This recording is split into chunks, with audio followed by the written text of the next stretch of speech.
everybody, and welcome to our very special series for the journeying of the Rivkah Remnant. My name is Rabbi Shapira, but today I'm not a rabbi, I'm not a doctor, I'm just a fellow sojourner with you as we are preparing you, the nations, for a massive journey for these last days. This is going to be an incredible journey of every nation, every tribe, and every tongue to the house of Israel, to the house of Isaac. We invite you to get this book in your hands. In this particular series, we are looking at some of the most important principles, the most significant principles from the Rivkah Remnant that I would like you to take not to your mind and through your heart, so that you will have a successful journey. Now I want to talk to you today specifically about the criticality of a Rivkah Remnant journey, about your journey. And so you understand the significance and the importance of your successful engrafting back to the house of Israel. Why is this engrafting? And why you hear me saying again and again to get out of the system of the church in this last day? Why is it so significant that we're due to do that? Remember something, that Itzhak is going out to the field. The idea of going out to the field, and Chazal explained that he smelled the garden, he is looking for something. And what is he looking for? The field that is looking for, this word field, siach, come from the word Mashiach. He is looking for Mashiach. There's going to be a remnant from the house of Israel that is going to be looking for the Messiah in the last days.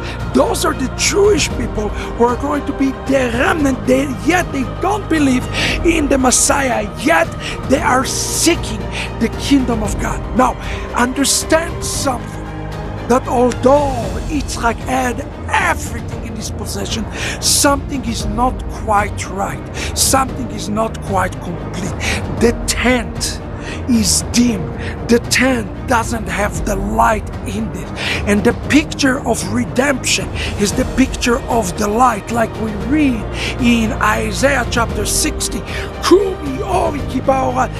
Arise and shine. Arise and shine. The idea of light, because the light is coming. The light that is coming is the light of the Messiah. And who is carrying the light of the Messiah to Itzhak? It is actually going to be a Rivkah, the nation, was going to be restoring the light back. Now listen to what I wrote here in the Rivkah Remnant in the bottom of page 159. Very important. It says, just as we perhaps belabor the point of the criticality of Rivkah's return, let us examine the catastrophe. I want you to understand that implication of sending Rivkah on a journey without a proper oil, or the understanding of the mitzvot. Remember, oil represent the fulfillment of the mitzvot. And when Isaac see Rivkah, the first thing he said, let's go and let's light up the tent. Let us see the light of God, the light of the Messiah. So Rivkah need to have two things. Rivkah need to have the oil, represent the mitzvot, and she have to have the lamp, represent the Torah. Remnant that goes out without Torah, without mitzvot, is a remnant that is ineffective in bringing the message to Itzhak. Everybody, I need to understand it. People ask me the question, do I have to follow the Mosaic law as a non-Jew? The question is entirely irrelevant. The question that should be asked instead is, do you want to see the salvation of the house of Israel? Do you want to see Itzhak saved? And do you want to see the houses being lit up? And if you answered any of those questions yes, then the answer, you would want to do it for the salvation of Israel.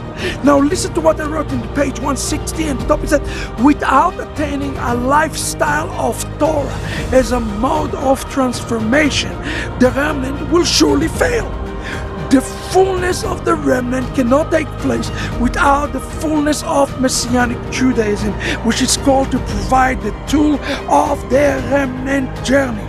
The Torah and the fulfillment of the commandments, this is very important, is called Halacha, are the greatest tool that the Remnant identify the group. Brothers and sisters, if Eliezer in the journey does not prepare Rivkah, and he does not give her the lamp, and he does not give her the oil, she herself cannot light out the house of Itzhak. Eliezer, Messianic Judaism, has a role today. Our role as Messianic Jews is to prepare you to sing the song of Moses, to prepare you to sing the song of the Lamb, to prepare you, as it says in the book of Revelation chapter 7, to wave the lulav in your hand, to prepare you, to teach you about the feast and the festivals. Why? Because when you return, He returned with you. It says in Amos chapter 9, when you return, He returned with you. But if we have not prepared you, and then Itzhak is bringing you and said, okay, show me that you are real, show me that you are authentic, and you have nothing to show for, guess what? Guess what? If this is the case, then you have nothing to give the house of Israel. So the idea here of the word halacha, don't confuse the word halacha with the word legalism. Halacha is the way one walks. Legalism has no purpose. But if you walk in intention to bring the light of the Messiah to the house of Israel, then the halacha that you practice in conjunction with the house of Israel will serve as the elixir of life unto life to the entire Jewish people. So today I want you to be challenged also as Messianic Jews. We as Eliezer have a role, and we have a responsibility. It's more than a responsibility. We have the ethical responsibility toward you to prepare you for this journey. So today we need to raise up Eliezers who are not just going to get you, but then get stuck in the house of Betuel, but rather they are the ones who are going to help you to come back. But if we as Messianic Jews, if we don't know the house of Isaac, if we don't know Judaism, what exactly are we going to bring you into? You see, friends? So today I encourage you, come to the Messianic Jewish movement, but find teachers who love the Torah and know Judaism, who do not hold views against the house of Isaac. Because if we do that, then there is no light, there is no mitzvot, there is no lamp, there is nothing to bring. So today you have to acquire those skills. Don't do them for selfish legalistic things, for your own salvation. Do them for Isaac's salvation. God bless you. I hope you are blessed and excited by this. And wow, we're in this journey together. Read the book. We'll see you next lesson.